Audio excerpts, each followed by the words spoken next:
Bismillahirrahmanirrahim. Assalamualaikum warahmatullahi wabarakatuh. Waalaikumsalam warahmatullahi wabarakatuh.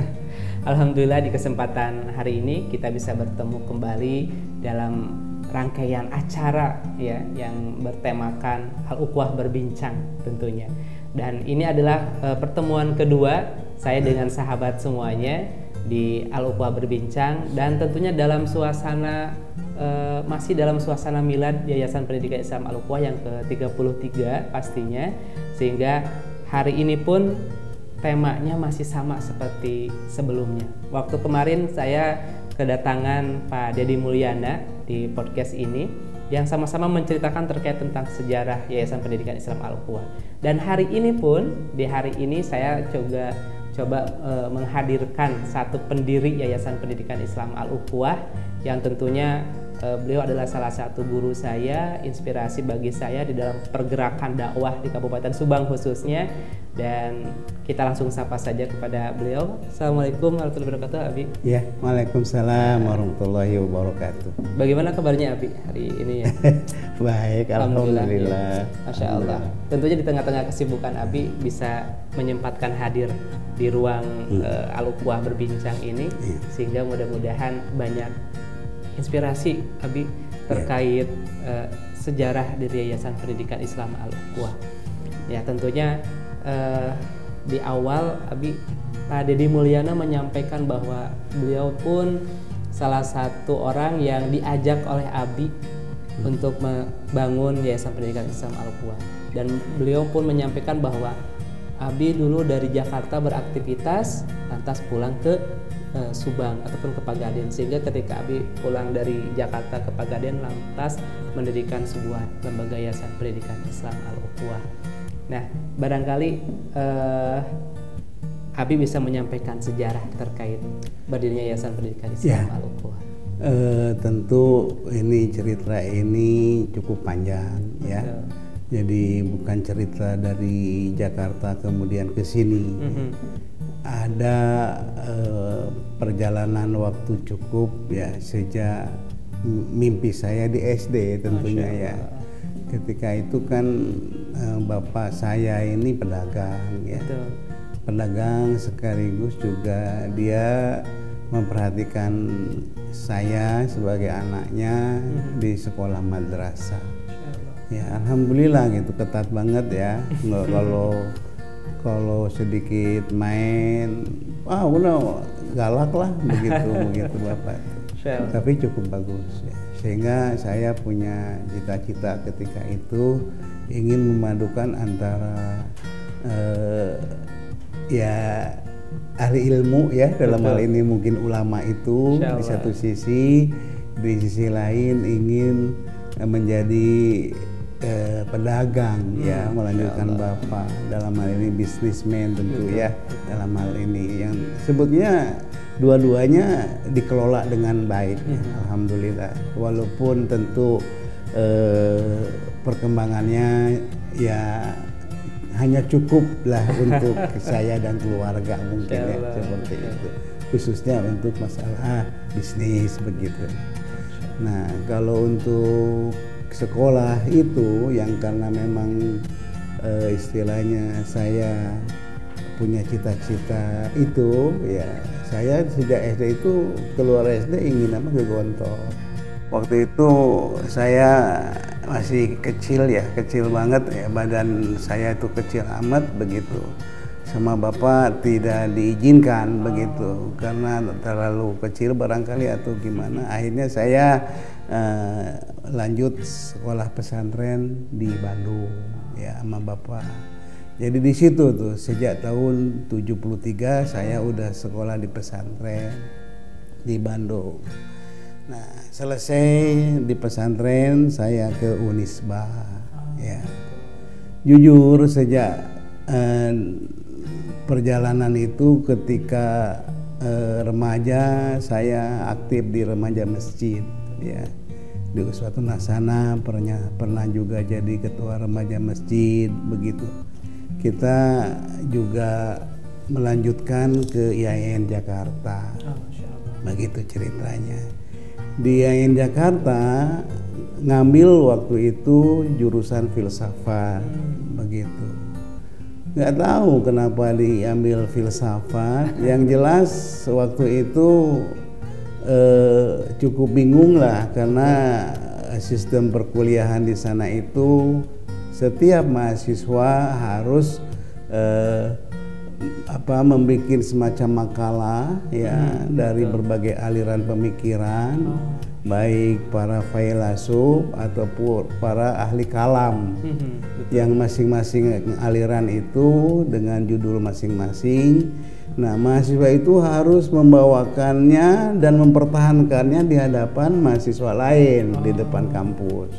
Di depan ruangan kelas begitu. Betul. Maksudnya. Ya, yang akhirnya ya kita seolah-olah harus di situ, harus mempertahankan pendapat itu gitu. Betul ya. Ya, jadi seperti itu ya. Karena itu tugas, akhirnya jujur karena setiap pemikiran itu menjadi sebuah kebenaran. Betul. Ya, agak bingung juga tuh gitu ya. Jadi mana akhirnya sempat goyang juga ya keimanan ketika itu, karena memang filsafat itu seperti itu, dia berpikir bebas ya, berpikir tanpa keyakinan yang ada itu harus dibuang karena berpikirnya murni seperti itu. Sehingga setiap orang itu ya punya pemikiran tanpa batas seperti itu. Yang akhirnya ya kita juga cukup ragu terhadap sebuah keyakinan. Alhamdulillah Allah juga mempertemukan saya dengan grup pengajian begitu. Di situ mulainya. Awal mulanya dari situ ya. Ya, saya diajak ngaji waktu itu di rumah atau di perumahan oleh salah seorang teman saya, Ustadz Ma'mur Hasanuddin. Ya, dari situ akhirnya saya merasakan sesuatu yang baru ya. Di situ waktu itu materi pengajian itu mahabbatillah ya, cinta kepada Allah. Di situ bagaimana ciri-ciri cinta kepada Allah, syarat-syaratnya, jawaban cinta dari Allah itu seperti apa, dan seterusnya. Betul. Sampai merasakan sesuatu, Masya Allah kata saya ini. Nah, waktu itu saya dipertemukan dengan Ustadz Ma'mur itu dengan salah seorang ustadz, disebutkan jangan ustadznya ya. Sebagai subhanallah ya, ustadz itu ustadz yang saya sayangi, yang saya cintai, yang saya bisa menemukan ini dari ustadz tersebut, yaitu Ustadz Hilmi Aminuddin. Ya, dari situ ya, dari situlah awal ya awal dakwah dimulai begitu. Yang alhamdulillah sejak itu saya selalu mengikuti liko bahasa sekarang itu ya. Ingin dibimbing oleh beliau, saya waktu itu setiap minggu sekali ikut liko dengan beliau ya. Dari saya kan tempat di sana ya, tempat di tempat tinggal di IAIN di Ciputat ya, ke Tanah Abang. Itu setiap pagi subuh sudah ada di sana. Jadi pengajiannya itu subuh ya? Subuh ada sholat subuh juga di Tanah Abang gitu, di tempatnya di dekat rumah beliau di musola. Jadi seperti itu. Tapi Giro ini luar biasa karena menemukan oase gitu ya, menemukan sesuatu yang selama ini gersang di kampus ya, di perkuliahan. Sekarang menemukan sesuatu itu. Maka dari situlah kemudian saya menambahkan siraman yang luar biasa, yang akhirnya sejak itulah ya istilahnya kita selalu ikut pengajian dengan beliau. Begitu, yang sampai akhirnya ya kita juga ujung-ujungnya, singkat cerita ujung-ujungnya tamatlah kuliah begitu di IAIN. sama Ustadz udah pulang aja ke sana katanya. Oh jadi yang menyarankan Abi ke Subang itu dari Oh iya, tapi sebelum itu sebelum ke Subang itu memang saya ditugaskan sama beliau untuk mengajar di Al-Imaroh ya, di Al-Imaroh, di Yayasan Al-Imaroh Cikarang Bekasi di situ.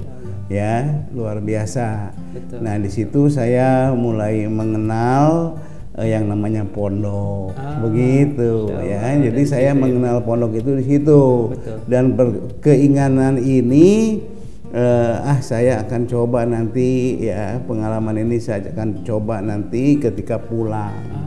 Ya, dan memang Bapak sendiri nyuruh pulang di satu sisi. Betul. Di sisi lain Ustadz Hilmi juga menyuruh saya pulang ke Pegaden. Ya, disitulah akhirnya kita memulai kembali mengawali dengan pengajian anak-anak. Awalnya pengajian anak-anak di rumah, lantas alhamdulillah banyak anak-anak yang ikut pengajian, ya pengajian umum biasalah di kampung seperti itu. Lantas anak-anak kita suruh untuk mengumpulkan orang tuanya. Nah, orang tuanya yang kemudian mereka dijadikan sebuah pengajian majelis taklim yang sampai sekarang jalan ya. Awal mulanya anak-anaknya dulu, anak-anaknya kemudian ke orang tua. Nah, dari situlah saya punya pikiran bagaimana ini anak-anak dan orang tua itu bisa dilindungi oleh sebuah lembaga gitu ya, begitu. Jadi karena dengan lembaga ini bisa jadi kan kesananya cari itu cari ini dan seterusnya ya. Jadi lebih formal lagi dan lebih serius lagi ya. Nah, dari situlah kita mulai mendirikan Yayasan Al-Ukhwah. Begitu. Kira-kira yang salah satu diantaranya yaitu Pak Dedi. Betul. Ya, yang kemarin diwawancarai itu ya. Betul. Jadi ini cukup panjang dari awalnya seperti itu. Iya. Pak Dedi mungkin tahunya ya dari sana dari Jakarta pulang ke sini mendirikan ini, padahal sejarahnya yang cukup panjang itu. Betul, ya. Betul, dan betul. Saya, Pak Dedi dan adik saya, adik Abdurrahman, bertiga berangkat ke Dr. Wiratmi Ahmadi untuk membuat akte yayasan yang bernama Yayasan Al-Ukhwah. Begitu ceritanya ya, cerita yayasan, berdirinya yayasan. Begitu. Menginspirasi perjalanan Abi ternyata tidak hanya pas kembali dari Jakarta gitu ya Bi ya, ternyata dari awal pun ada rencana, ada mimpi Abi untuk membuat sebuah lembaga gitu ya, dan ini menjadi bagian dari mimpi, dan ternyata mimpi-mimpi ini dikuatkan dengan aktivitas yang ternyata ketika kita sudah memiliki mimpi, lantas Allah pun yang akan mengarahkan. Tadi Abi disampaikan bertemu dengan sosok yang begitu menginspirasi gitu ya. Saya melihat Abi berkaca-kaca, Abi menyampaikan guru gitu ya, ataupun Ustadz Hilmi ini gitu ya. Mudah-mudahan Allah yarham, mudah-mudahan Allah senantiasa memberikan kebaikan-kebaikannya kepada beliau dan juga kepada Abi yang dari sana luar biasa. Abi perjuangannya mengembangkan potensi Abi sehingga bisa kembali ke Subang dan lantas membuat sebuah lembaga yayasan pendidikan Islam Al-Ukhwah. Masya Allah. Dan tentunya ini bisa menjadi inspirasi bagi kita semuanya. Ketika kita memiliki satu mimpi yang harus kita perjuangkan, insya Allah harus kita maksimalkan, insya Allah akan ada kebaikan Allah yang mengiringi kita. Nah, Abi, cita-cita awal Abi barangkali terkait ataupun tujuan Abi tadi sudah sedikit disampaikan. Tujuan Abi untuk membuat sebuah lembaga Al-Ukhwah ini apa gitu, Bi, tujuan awalnya? Iya kan, tujuannya lebih jauh bagaimana mengembangkan anak-anak kita ya, secara formal. Betul. Ya. Kemudian sekolah juga tentu memang awalnya sekolah itu cukup sederhana. Saya punya cita-cita yaitu cukup waktu itu madrasah sajalah. Seperti itu ya. Udah cukuplah barangkali awalnya seperti itu tuh. Tetapi ternyata dalam perkembangannya alhamdulillah gitu ya, Allah Subhanahu wa taala memberi jalan yang waktu itu Ustadz Hilmi memberi silaturahmi lah ceritanya ke sini dari Jakarta ya. Yang kemudian dia menawarkan sesuatu ya, waktu itu coba bikinlah katanya proposal atau bikin surat gimana begitu untuk bisa yayasan ini berkembang dengan baik.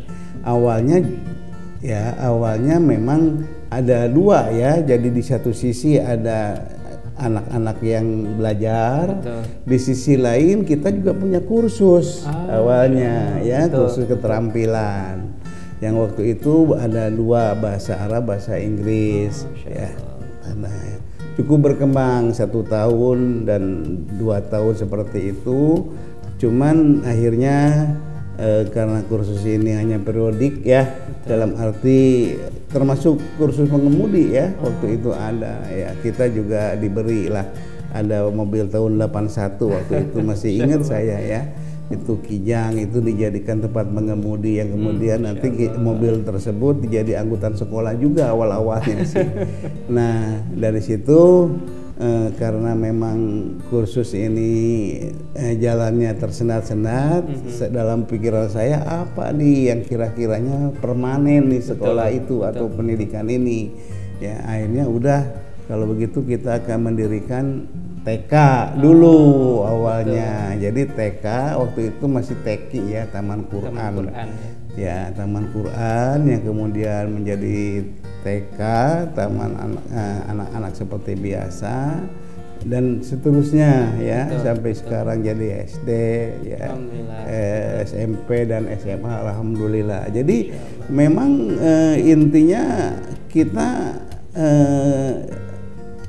ingin mengembangkan yayasan ini secara panterai lah gitu ya, istilah mengalir saja seperti itu, dengan sebuah cita-cita ingin sampai jauh mana ini perkembangan ya, jadi tidak stagnan gitu. Kita ingin terus, dan sekarang juga ingin terus tentunya ya. Siapa tahu Allah mengizinkan ke selanjutnya itu kita punya perguruan tinggi ya. Kan tidak menutup kemungkinan ya, ketika SDM-nya juga ada, mumpuni dan segalanya mendukung ya, dengan izin Allah tentunya semua, dan doa semua, dukungan semua, maka suatu ketika Al-Ubah pun punya perguruannya ya, perguruan tinggi insya Allah. Amin, ya Allah. Itu ya, jadi itu cita-cita selanjutnya dari Al-Ubah ini seperti itu. Masya Allah, ya. mimpinya luar biasa gitu ya. Iya. Alhamdulillah. Nah, ya. Dalam perkembangannya kan alhamdulillah tadi Abi bilang awal mulanya hanya TEQI gitu ya, Taman Quran. Namun alhamdulillah di perjalanannya Al-Quwa sekarang sudah berkembang, ada TKIT, SDIT, SMPIT, SMAIT yang tentunya semakin berkembang seperti itu. Nah menurut Abi, yang Abi betul-betul dari awal melihat perjalanan Al-Quwa dari awal sampai sekarang, progres Al-Quwa sekarang sudah sesuai dengan harapan Abi selaku pendiri tidak selama ini?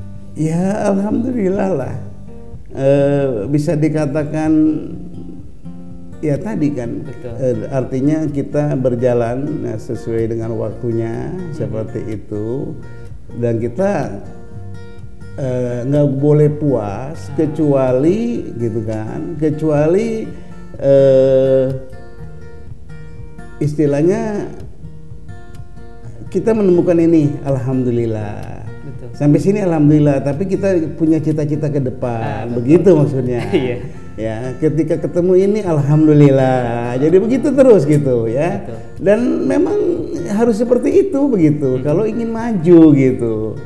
Kalau ingin ya udah segini aja juga cukup, ya nanti kita lihat ada kawan-kawan seperti segini juga alhamdulillah. Jadi udah segini aja gitu. Nah, tapi kita itu tidak sekedar itu ya, semuanya alhamdulillah ya. Cuman tadi karena memang berpikir kita ingin terus jalan dan terus maju selama mampu, apalagi kan bisa saja ide ini nanti ke anak-anak selanjutnya, ke guru-guru atau siapapun ya. Karena memang saya sendiri kan dibatasi dengan usia dan kemampuannya. Ya, cuman siapa tahu nanti ke depannya ya seperti itu ya. Jadi untuk sementara ya kita alhamdulillah cuman terus aja gitu. Betul. Ya. Jadi bukan tidak puas istilahnya ya. Sampai sini kita alhamdulillah harus syukuri gitu. Betul. Cuman harus terus saja ya, terus saja gitu ya. Bila perlu ya, kan tempo hari jujur ya, ini saya terinspirasi dengan Mang Yanto ya, atau Pak Kiai ini dengan adanya Al-Uwa 2. Ya. Sebetulnya dari awal nggak terpikirkan seperti itu gitu. Betul, cukup mengembangkan Al-Uwa saja gitu ya. Betul. Dikembangkan dan dibesarkan Al-Uwa yang ada. Cuman lagi-lagi ya dorongan kebutuhan karena ya, orang tua juga menginginkan anaknya jangan di sini aja dan tempatnya juga lebih nyaman lagi dan seterusnya. Ya, jadi kita mencoba ingin mengembangkan ini ya sesuai dengan keinginan orang tua dan juga keinginan semua pengurus yang ada ya, hanya kita mencoba untuk mendirikan yayasan atau perguruan Al-Uwa 2 di sana di Palasari di Ciater, insya Allah mudah-mudahan saja ya. Betul. Karena tanahnya sih sudah siap ya, insya Allah. Jadi Al-Uwa akan mengembangkan ada Al-Uwa 2 yang tempatnya di Ciater ya, di Ciater Desa ya, Palasari. di Desa Palasari di bawah Ciater, insya Allah. Betul. Ya. Dan tentunya mungkin ini pun adalah permintaan dari orang tua, gitu ya, terus juga masukan-masukan dari kita merespon segala keinginan orang tua, karena memang orang tua itu bayangkan ya dari TK, SD, SMA, SMA di sini terus. Nah, siapa tahu kalau tempatnya beda mereka juga bisa melanjutkannya. Tempatnya beda, suasananya juga lebih dingin barangkali gitu ya biar kalau di Ciater, insyaallah. Mudah-mudahan Allah mudahkan setiap rencana Al-Uwa sehingga akan membangun Al-Uwa 2 yang tepatnya di Desa Palasari, Kecamatan Ciater. Mudah-mudahan kita tunggu karena kalau dalam segala prosesnya insya Allah sedang kita tempuh. Nah, Abi barangkali nih dalam rangka milad yang ke-33 Yayasan Pendidikan Islam Al-Uwa, saya mungkin akan meminta saran gitu ya dari Abi. Sebelum saya harapan besarnya Al-Uwa seperti apa, mungkin lebih kepada kami gitu ya, para guru, para muslim ataupun seluruh jajaran yang ada di Al-Uwa, harapan Abi kepada kami harus seperti apa gitu, kepada guru-guru, seluruh karyawan.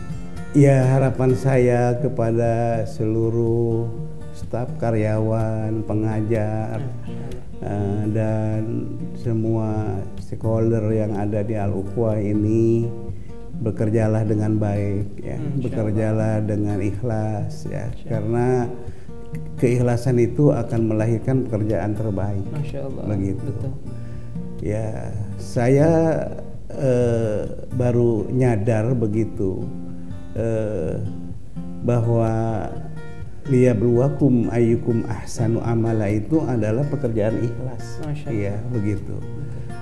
Allah akan menguji kamu dalam hidup ini, siapa di antara kamu yang amalnya paling baik. Ternyata amal yang paling baik itu adalah gambaran orang-orang yang beramal ikhlas. Ya, karena tidak ada yang menghalangi keikhlasan itu. Ya, apapun tantangan dan rintangan yang dihadapi, karena memang lillahi ta'ala akan jalan terus begitu. Ya, dan ini sangat logis banget begitu, seperti itu ya. Dan ujung-ujungnya akan kelihatan nanti orang, ya, akan kelihatan orang yang tersisi, yang tidak baik amalnya, yang tidak ikhlas, dan mana yang ikhlas. Nanti yang ikhlas itu akan mengumpul, begitu, akan mengumpul dengan sendirinya, ya. Walaupun mungkin saja yang ikhlas juga berubah suatu ketika begitu.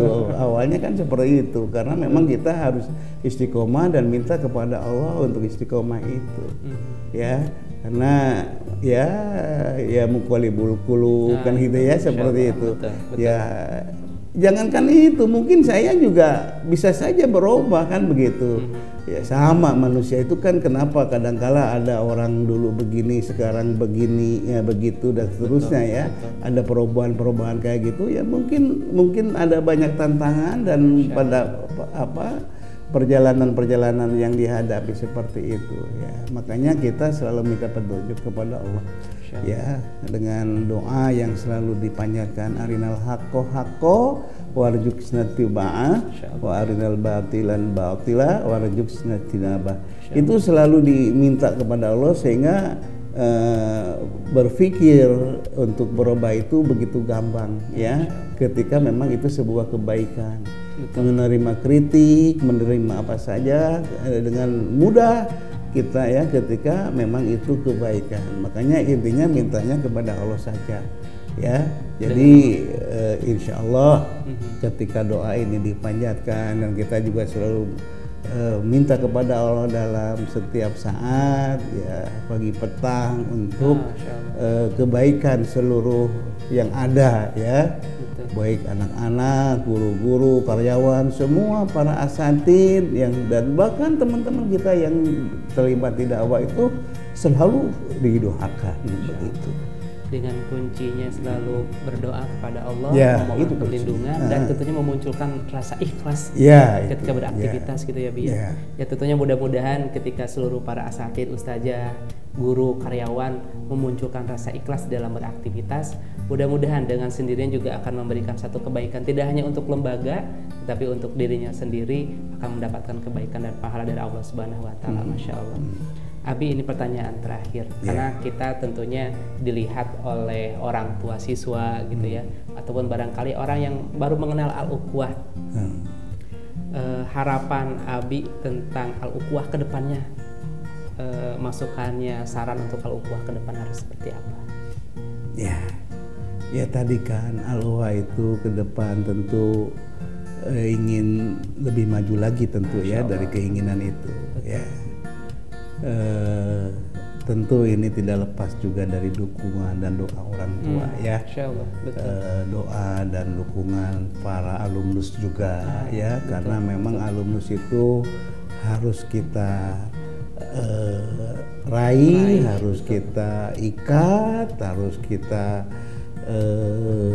ya sayangilah mereka, betul, ya. Betul. Jadi kita harus memantau mereka ya, seperti itu, jangan dibiarkan begitu saja, lepas begitu ya, sehingga mereka tetap bersama kami, bersama Allah. Bayangkan ya, mungkin sudah ribuan ya alumnus dari berbagai level ya, ada ya juga sampai TK atau SD atau SMP atau SMA ya, semuanya alumnus itu ya, walaupun berbagai level.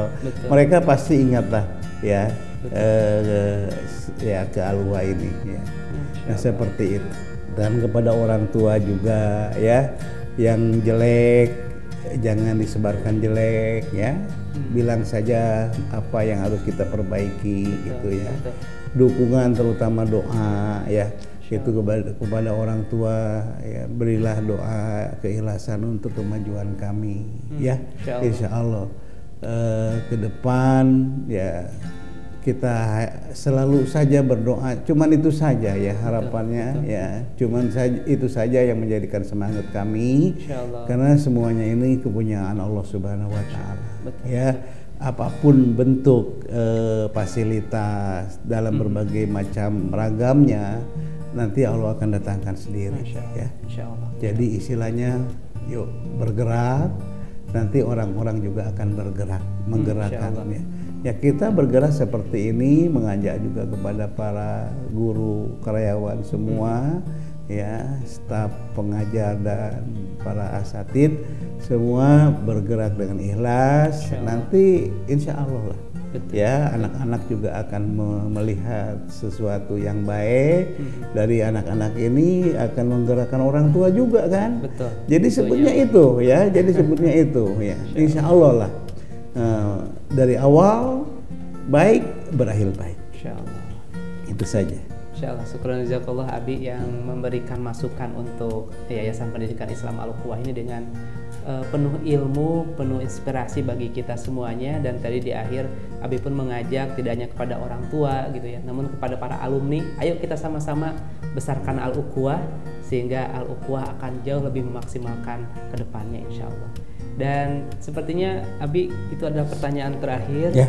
Terima kasih sebelumnya sudah mengganggu aktivitas Abi dan sudah bisa memberikan ilmu kepada kami semuanya, sehingga mudah-mudahan ilmu tadi apa yang disampaikan oleh Abi sekilas tentang perjalanan Abi bisa menginspirasi kita semuanya insya Allah. Amin. Dan tentunya sahabat Al-Ukhuwah Berbincang, insya Allah itu adalah rangkaian dari sejarah yang Abi sampaikan yang berkaitan dengan sejarah berdirinya Yayasan Pendidikan Islam Al-Ukhuwah. Tentunya Al-Ukhuwah ini adalah lembaga tertua ya Bia, dan salah satu pionir gitu ya, salah satu pionir sekolah yang sudah berbasis YSIT seperti itu di Kabupaten Subang, Masya Allah. Oh iya, ada kan ada beberapa alumnus kita juga atau yang sekolah ke Turki gitu kan, Allah, betul, ke para Al-Azhar gitu, betul. Orang-orang kayak gitu dengan ini ya kita ambil ambil inspirasi dari situ,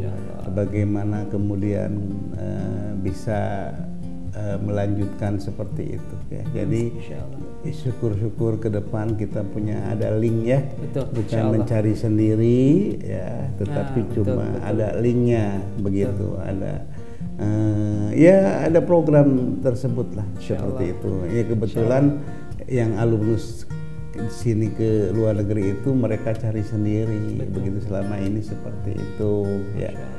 Tentu di sininya juga mereka berprestasi. Betul. Ya.